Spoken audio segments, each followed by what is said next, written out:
CPM এর সঙ্গে থেকে তৃণমূলকে হটানো বা পিসিবাইয়ের হাত থেকে বাংলাকে বাঁচানো যাবে। অল্টারনেট বিজেপি, এটা আমি বিজেপির একজন বিধায়ক বা একজন কর্মী হিসেবে বলছি, এবং নরেন্দ্র মোদীর কোনো বিকল্প নেই, সবাই জানে।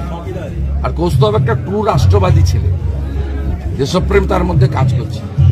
আজকে অশোক চৌহান যা করেছে, প্রাক্তন মুখ্যমন্ত্রী, বড় নেতা, আগামী দিনে কৌস্তবকেও সেই পথে হাঁটতে হবে, এটা আমার নিজের মত বিশ্বাস।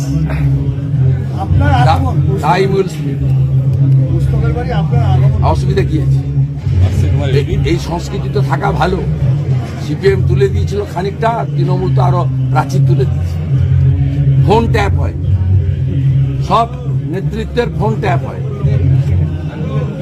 কেউ হোয়াটসঅ্যাপ আর ফেস টাইম ছাড়া কথা বলতে পারে, ঠিক আছে? এই কালচার তো ঠিক নয়। অন্য রাজ্যে তো হয় না।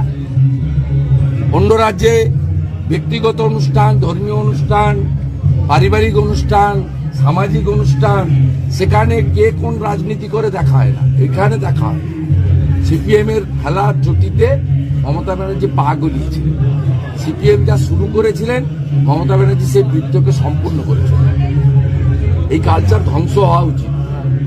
কিন্তু আমি কেন, অন্যদেরও আমন্ত্রণ থাকলে এখানে আসা উচিত, এই ছুতমার কাটিয়ে এগোনো উচিত।